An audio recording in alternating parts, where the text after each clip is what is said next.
Hello दोस्तों, तो एक बार फिर से स्वागत है आप सभी का मेरे न्यू मिनी ब्लॉग में। तो आज ये आप देख सकते हैं कि यहाँ पे बहुत काम धाम पड़ा हुआ है, क्योंकि आज हमारी पड़नी है छत। तो मिस्त्री लोगों ने पहले प्लाई डाली और उसके बाद बांध रहे थे वो सरिया। और अभी फिलहाल हमने यहाँ पे 2 ही रूम डाले हैं, क्योंकि ना मेरे देवर की शादी है दिसंबर में, तो इस वजह से जल्दी जल्दी में 2 ही रूम डाले। तो मैं गई थी उसके बाद भैंस के साथ, और ये रही हमारी भैंस। और यहाँ पे देख सकते हैं आप 2 गाड़ियाँ खड़ी हुई हैं, और यहाँ पे हमारे 2-4 दुकानें हैं। और ये देखो ना, किसी और की भैंस हमारी भैंस के साथ लड़ाई करने के लिए जा रही है। और हमारी भैंस को देखो क्या भूत बन गई है, अपने ऊपर पूरी मिट्टी पोत दी है ताकि उसको मक्खियाँ परेशान ना करें। तो 1-1:30 बजे के करीब मैं भी पहुंच गई थी घर, और यहाँ पे बन रहा था हमारी छत के लिए मसाला। तो वहाँ से रास्ता भी बंद था और मैं आई इस रास्ते। ये देखो माल्टे भी अब पक चुके हैं और पीले पीले हो गए हैं, तो अब माल्टे खाने का टाइम भी आ ही चुका है।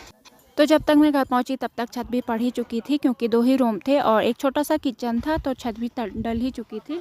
छत डालने के लिए थे 8-10 नेपाली और 3 बिहारी और 3 थे लोकल गांव के। तो मुझे पीसना था ये चावल। थोड़े से मैंने चावल भिगो रखे थे, लेकिन मुझे डर लग रहा था क्योंकि कल परसों में यहाँ सारे फ्यूज़ उड़ गए थे। मैंने पिंकी को बोला कि पीस दे करके, लेकिन वो बोल रही कि तू ही पीस ले, क्योंकि उसको भी डर लग रहा था।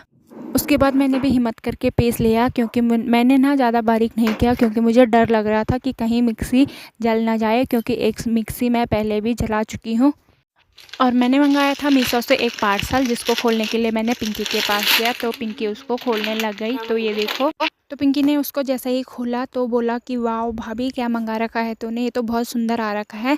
तो ये थी उसकी कुर्ती, और ये बहुत सुंदर लग रही थी। नीचे इसकी पट्टी थी चौड़ी सी, और ये था उसका प्लाजो उसके साथ का। थोड़ा सा लंबा है लेकिन ठीक है मेरे लिए, क्योंकि मैं लंबी हूँ। और ये देखो उसके साथ की चुन्नी, ये भी बहुत सुंदर लगती है। सबसे ज़्यादा सुंदर इसकी चुन्नी ही थी। मैंने चुन्नी की वजह से ही इसको मंगाया। दूसरे दिन सुबह हम चले गए किसी के घर का ताला तोड़ने, क्योंकि यहाँ हमारे मिस्त्री रहे थे जो कि कोटद्वार से आ रखे थे। उन्होंने पता नहीं चाबी कहाँ रख दी, और यहाँ हमारा सामान था। पहले पिंकी तोड़ रही थी पत्थर से ताला, लेकिन वो नहीं तोड़ पाई। फिर दूसरी दीदी आई कि मैं तोड़ती हूँ, लेकिन वो भी नहीं तोड़ पाई।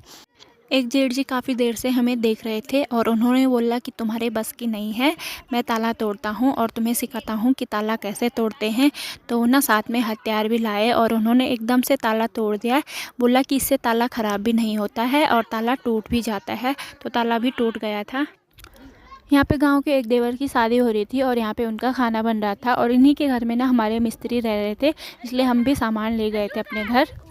बिस्तरा दीदी ले जा रही थी, और मेरे पास थी एक बाल्टी जिसमें कि कुछ छोटा मोटा सामान था, और मेरे पास थी एक घीड़ी जिसमें कि गैस का चूल्हा और कुछ छोटा मोटा और सामान था। रात को हम गए थे डीजे में, और हमारे साथ था सूरज जो कि मेरा देवर है। डीजे तो अभी स्टार्ट नहीं हुआ था, तो हम बैठे थे।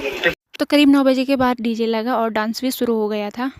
तो आज का ये मिनी ब्लॉग यहीं पे ख़त्म करते हैं। उम्मीद करते हैं कि आपको ये पसंद आया होगा। प्लीज़ लाइक कमेंट शेयर ज़रूर कीजिए।